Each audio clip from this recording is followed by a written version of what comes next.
हम महाराष्ट्र की सरकार को, प्रदेश सरकार को बहुत साधुवाद देते हैं कि उन्होंने प्रयत्न किया और पूरे महाराष्ट्र प्रदेश में राज्य स्तर पर गाय को राज्य माता घोषित किया।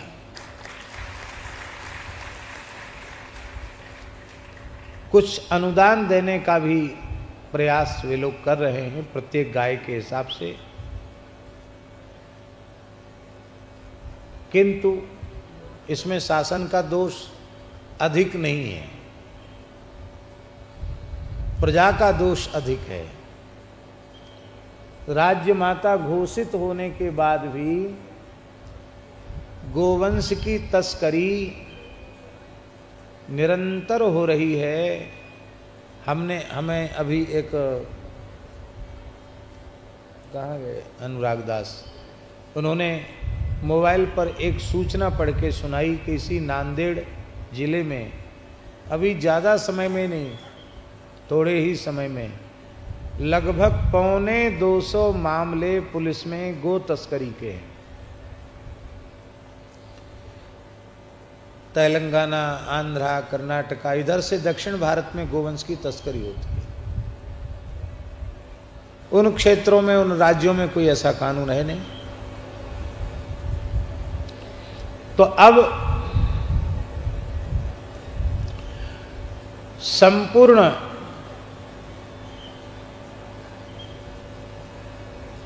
महाराष्ट्र की जनता का ये कर्तव्य है, पूरा प्रदेश गो तस्करी और गोवध के पाप से बिल्कुल विमुक्त होना चाहिए। अभी कसाईयों ने एक गोभक्त की भी गोरक्षा के लिए उन्होंने अपना बलिदान कर दिया। तो यह दुख दुर्भाग्य की बात है। गोरक्षा का जो महनीय कार्य है वह न केवल शासक का है और न केवल प्रजा का है। प्रजा को और शासक को दोनों को समान सहभागी होकर के इस पवित्र कार्य को करना चाहिए। फिर आपको तो यह गौरव होना चाहिए, जब छत्रपति शिवाजी महाराज गुलामी की परतंत्रता की जंजीरों में देश जकड़ा हुआ था, धर्म और सदाचार इस पर बहुत भारी संकट था, वेदादि शास्त्रों की होली जलाई जा रही थी। उस भीषण संक्रमण के काल में छत्रपति वीरवर श्री शिवाजी महाराज ने अपने बाल्यकाल में ही सरेआम गोहत्यारे को उसका सिर धड़ से मौत के घाट उतार करके और गाय को कसाई के हाथ से बचाया था और अत्यंत निर्भीकता पूर्वक बीजापुर के महाराज के दरबार में उत्तर दिया था। तो केवल शिवाजी का नाम लेने से नहीं होगा, केवल शिवाजी महाराज का नाम लेंगे तो उससे बात नहीं बनेगी, केवल छत्रपति संभाजी महाराज का नाम लेने से बात नहीं बनेगी।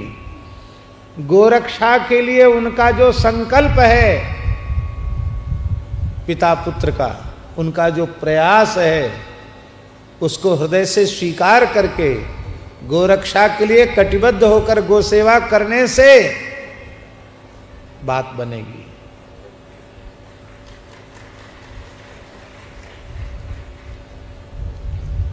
हम तो आपको सही बतावें तो भगवान सांब सदाशिव से, कल्प गुरु भगवान दत्तात्रेय से यही प्रार्थना करते हैं कि शीघ्रातिशीघ्र हम लोगों के जीवन काल में कम से कम भारतवर्ष की धरती कन्याकुमारी से कश्मीर तक, संपूर्ण भारतवर्ष पूर्व पश्चिम उत्तर दक्षिण 10 दिशाएं विदिशाएं अखंड भारत जहां तक है वहां तक अखंड भारत हो और अखंड भारत की धरती गोवध के कलंक से सर्वथा विमुक्त हो। हम लोगों के ही जीवन काल में ऐसी हम प्रार्थना भगवान के चरणों में करते हैं।